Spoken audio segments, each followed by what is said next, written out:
ನಮಸ್ಕಾರ ವೀಕ್ಷಕರೇ, ಸಿಟಿ ನ್ಯೂಸ್ಗೆ ಸ್ವಾಗತ. ನಾನು ಸುಭಾಷ್ ಮುಳ್ಳೂರ್. ನಿವೃತ್ತ ನೌಕರರಿಂದ ಬೃಹತ್ ಪ್ರತಿಭಟನೆ. ಧಾರವಾಡ ನಗರದ ಕೆಯುಜಿ ಬ್ಯಾಂಕಿನ ನಿವೃತ್ತ ನೌಕರರ ಸಂಘದ ವತಿಯಿಂದ ವಿವಿಧ ಬೇಡಿಕೆಗಳ ಈಡೇರಿಕೆಗಾಗಿ ಪ್ರತಿಭಟನೆ.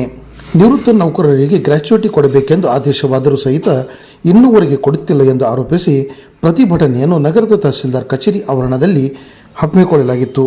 ಈ ಸಂದರ್ಭದಲ್ಲಿ ಸಂಘದ ಪದಾಧಿಕಾರಿಗಳು, ಸದಸ್ಯರು ಉಪಸ್ಥಿತರಿದ್ದರು. ಸರ್, ನಾವು ಗ್ರಾಮೀಣ ಬ್ಯಾಂಕ್ ನೌಕರರು, ರಿಟೈರ್ಡ್ ಆಗಿರೋರು. ನಮ್ದು ಬಸವರಾಜ ಎಚ್ ಅಂತ ಹೇಳಿ, president of all bank employees welfare society.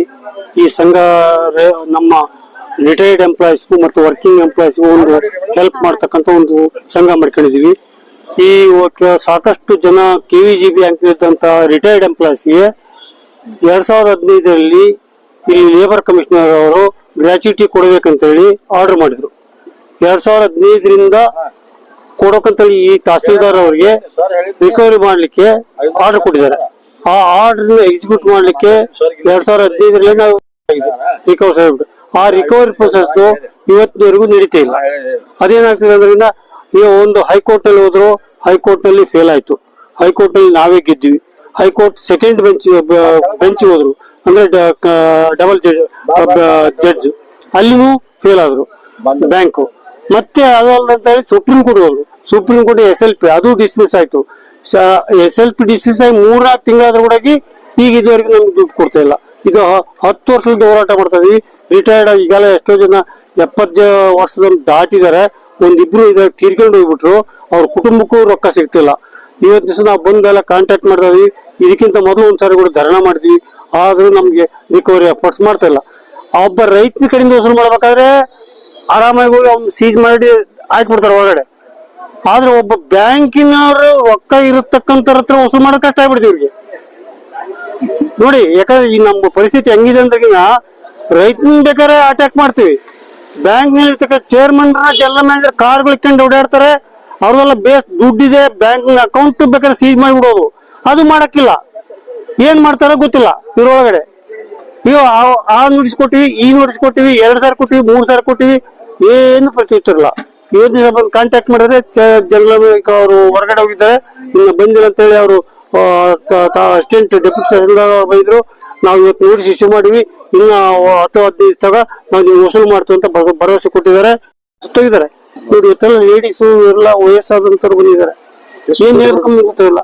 ಸುಮಾರು ಒಂದು 35-40 ಲಕ್ಷ ಬರಬೇಕು. 35 to 40 lakhs ಬರ್ಬೇಕು. ಸರಿ, ದುಡ್ಡು ಬ್ಯಾಂಕ್ ಬರ್ಬೇಕು. ಬ್ಯಾಂಕ್ ನಾವು ರಿಟೈರ್ಡ್ ಆದ್ರೂ ನಮ್ ಗ್ರಾಚ್ಯುಟಿ ಎಲ್ಲ ಬರ್ತಾವಲ್ರಿ, ಅದು ಗ್ರಾಚ್ಯುಟಿ ಕೊಟ್ಟೇ ಇಲ್ಲ. ಅವ್ ಕೊಡ್ಲಿಕ್ಕೆ ದುಡ್ಡು ಇದ್ರೆ ಆದಷ್ಟು ನಮ್ಮಷ್ಟು ಬೇಕಾದ್ರೆ ದುಡ್ಡು ಖರ್ಚು ಮಾಡ್ರೆ, ನನ್ ಕೊಡ್ಬೇಕಂತ ಐತಲ್ಲ ಆದಷ್ಟು ಬೇಕಾದ್ರೆ ಖರ್ಚು ಮಾಡ್ಬಿಟ್ಟಾರೆ ಕೋರ್ಟಿಗೆ ಹಾಕಿ. ಆದ್ರೆ ನಮ್ಗೆ ಕೊಡಲ್ಲ, ನಮ್ಗೆ ಕೊಡಕ್ಕಿಲ್ಲ. ಏನ್ ರೀಸನ್ ಎದಕ್ಕೆ ಕೊಡಲ್ಲ? ಒಟ್ಟಿಗೆ ಇದು ಒಂಥರ ಅಂದ್ರೆ ದ್ವೇಷದ ಇದು ಎಂಪ್ಲಾಯೀಸ್ ಅಂದ್ರಗಿನ ಅಲ್ಲ, ಎಂಪ್ಲಾಯೀಸ್ ಅಂತ ನಿಜ. ಈಗ ನಾಳೆ ಅವರಾದ್ರೂ ರಿಟೈರ್ಡ್ ಆದ್ರೆ ಮತ್ತೆ ಅವರು ನಿಮ್ ಜೊತೆಗೆ ಬರೋರೆ. ಆದ್ರ ಪರಿಜ್ಞಾನ ಇದ್ರಿಗಿನ್ನ ಇದ್ಯಾಕ್ ಬರ್ತದೆ ಸರ್ ನಮ್ಗೆ ಈ ಪರಿಸ್ಥಿತಿ? 10-15 ಎಷ್ಟೋ ಜನರಿಗೆ ಇದು ಒಂದಲ್ಲ ಸರ್, 100 ಜನ ಇದಾರೆ. ನಾವು ಬರೇ ಒಂದು 8-10 ಜನ ನಾವು ಈಗ ಎಕ್ಸಾಂಪಲ್ ತಗೊಂಡ್ರೆ ನಿಮ್ಗೆ ಇಡೀ ಗ್ರಾಮೀಣ ಬ್ಯಾಂಕ್ ನಲ್ಲಿ ಬಹಳಷ್ಟು ಜನ ಇದಾರೆ ಈ ತೊಂದರೆ ಅನುಭವಿಸಿರೋ. ಅವ್ರಿಗೆಲ್ಲ ಕೊಡ್ಬೇಕಾಗತ್ತೆ. ಇವೆಲ್ಲ ಗೆದ್ದಿದ್ರಿಂದ ಅವ್ರಿಗೆಲ್ಲ ಕೊಡ್ಬೇಕಂತ ಹೇಳಿ ನಮ್ಗೆ ಕತ್ತಾಕ್ಬಿಡ್ಬೇಕು. ಇದು ಗ್ರಾಮೀಣ ಬ್ಯಾಂಕ್ ಅದು ಒಂದೇ ಇದೆ ಅಥವಾ ಬೇರೆ ಬ್ಯಾಂಕ್? ಬೇರೆ ಬ್ಯಾಂಕ್ ಕರ್ನಾಟಕ ಗ್ರಾಮೀಣ ಬ್ಯಾಂಕ್ ನಲ್ಲೇ ಇರೋದು. ಸ್ಟೇಟ್ ಒಂದಾಗಿದೆ. ಈಗ ಕರ್ನಾಟಕ ವಿಕಾಸ ಗ್ರಾಮೀಣ ಬ್ಯಾಂಕ್ ಇತ್ತು, ಕರ್ನಾಟಕ ಗ್ರಾಮೀಣ ಬ್ಯಾಂಕ್ ಸ್ಟೇಟ್ ಒಂದಾಗಿದೆ. ಇವತ್ತಿನ ದಿವಸ ಇಲ್ಲಿ ಇರ್ತಕ್ಕಂಥ ಚೇರ್ಮನ್ ಅಲ್ಲಿಗೆ ಹೋಗಿದ್ದಾನೆ. ನಾಳೆ ತನಗೂ ಆದ್ರೂ ಅದು ಜವಾಬ್ದಾರಿ ಅಂದ್ರೆ ಆಗ್ಬೋದು ಎಂಬ ಪರಿಕಲ್ಪನೆ ಇಲ್ಲ. ಇದ್ರು ಅದು ಯಾಕಂದ್ರೆ ಒಂಥ ದೇಶದ ನಮ್ಗೆ ಕೊಡಬಾರ್ದು ದುಡ್ಡು ಖರ್ಚು ಎಲ್ಲಿ ಉತ್ತರ ಹೋಗ್ಲಿ ಎಂಬ ಈ ಮನೋಭಾವ.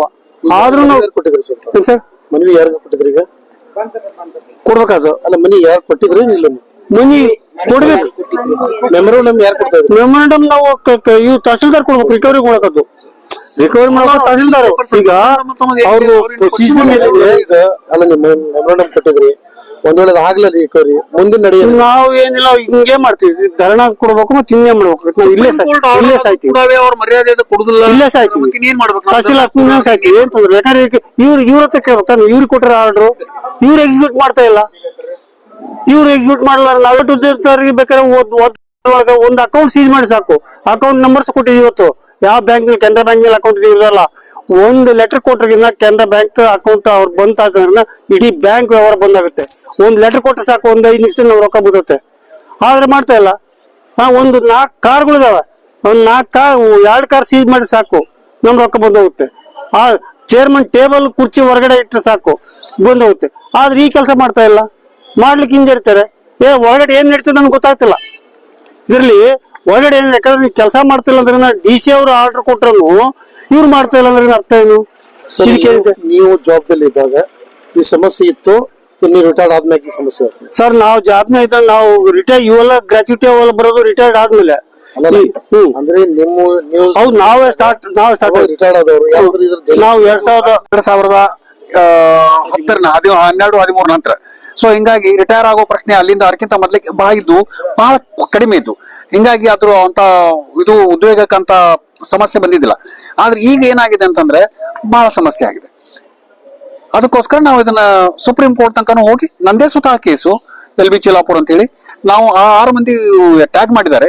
ಆ 6 ಮಂದಿ ಟ್ಯಾಗ್ ಮಾಡಿದ್ದನ್ನ ಸ್ವತಃ ನಾನೇ ಚೀಫ್ ಜಸ್ಟಿಸ್ ಒಳಗೆ ಸುಪ್ರೀಂ ಕೋರ್ಟ್ ನೊಳಗೆ ಆರ್ಗ್ಯುಮೆಂಟ್ ಮಾಡಿ ನನ್ನಂತೆ ಮಾಡಿಕೊಂಡು ನಾವು ಗೆದ್ದು ಬಂದಿದ್ದೀವಿ. ಇಷ್ಟೆಲ್ಲ ಇದ್ದಾಗ್ಯೂ ಕೂಡವೇ ನಮ್ಮ ರೆಸೊಲ್ಯೂಷನ್ ನಾವು ಮಾಡ್ಕೊಂಡಿದ್ದೀವಿ, ಅದನ್ನ ನಾವು ಮಿಕ್ಲಿಕ್ಕೆ ಆಗುದಿಲ್ಲ ಅಂತ ಹೇಳಿ ನಿಮ್ಮ ಡಿಫಿಕಲ್ಟಿನ ಸುಪ್ರೀಂ ಕೋರ್ಟ್ ಕೂಡವೇ ನೀವು ಮಾನ್ಯತೆ ಮಾಡ್ಲಾರ್ದೇ ಇರ್ಬೋದಾ? ಇದು ನಮಗೆ ಯೋಗ್ಯ ಅನ್ಸೋದಿಲ್ಲ. ಮತ್ತೆ ಯಾವಾಗ DC ಅವರು ತಮ್ಮ ಲೀಗಲ್ ಒಪಿನಿಯನ್ ತಗೊಂಡು ತಹಶೀಲ್ದಾರ್ಗೆ ಇದನ್ನ ಇಂಪ್ಲಿಮೆಂಟ್ ಮಾಡ್ರಿ ಅಂತ ಒಂದು ಆರ್ಡರ್ಸ್ ಕೊಟ್ಟಿರ್ಬೇಕಾದ್ರೆ, ಮತ್ತೆ ಇವ್ರು ಇಂಪ್ಲಿಮೆಂಟ್ ಮಾಡ್ಬೇಕಾದ್ರೆ ಮೀನಾಮೇಷ ಅನ್ನೋದಕ್ಕೆ ಕಾರಣ ಏನು? ಇದರಲ್ಲಿ ನಿಮ್ ಕೈಲಿ ಆಗದೆ ಇದ್ದವ್ರು ನೀವು ಸತ್ತೋಗ್ರಿ ಅಂತ ಅನ್ನೋದು ಒಂದೇ ಒಂದು ಬಾಯಿ ಬಿಟ್ಟು ಹೇಳ್ದೆ ಇದ್ರು ಕೈಲಿ ಹೇಳ್ದಂಗೆ ಅಲ್ವಾ? ಇದು ತೀರಾ ಬೇಷರಂ ಅನಿಸ್ತದೆ. ನಾವೆಲ್ಲ LLB ಇದ್ದೇವೆ, ನಾವೆಲ್ಲ ಎಜುಕೇಟೆಡ್ ಇದ್ದೇವೆ, ನಾವು ಬ್ಯಾಂಕಿಗೆ ನಾವು ಸೇವೆ ಮಾಡಿದ್ದೇವೆ. ಇಷ್ಟೆಲ್ಲ ಮಾಡಿದ್ರೊಳಗೂ ಕೂಡ ನಿಮ್ದು ಏನು ಕನ್ಸಿಡರೇಷನ್ ನಿಮ್ಗೆ ಇಲ್ಲೇ ಇಲ್ಲ ಅಂತಂದ್ರೆ ನಿಮ್ಗೆ ಹೇಗೆ ಅನಿಸುತ್ತೆ? ಇಲ್ಲಿ ಮನುಷ್ಯತ್ವ ಅನ್ನೋದು ಇದೆಯಾ?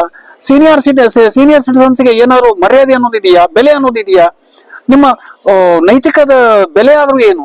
ನಾವು ಇದನ್ನ ಮೂಲಭೂತವಾಗಿ ಕೇಳ್ಬೇಕಾಗ್ತದೆ. ಹೌದಂತಿರಲ್ಲ ಅಂತ ನ್ಯಾಯಾಲಯಕ್ಕೆ ಬೆಲೆ ಕೊಡ್ತೇವೆ. ನ್ಯಾಯಾಲಯಕ್ಕೂ ಕೂಡ ನೀವು ಬೆಲೆ ಕೊಡೋದಿಲ್ಲ ಅಂತಂದ್ರೆ ಮುಂದೆ ಎಂತ ಇಂಡಿಯನ್ ಸಿಟಿಸನ್ ನಾವು? LB ಚಿಲಾಪುರ್.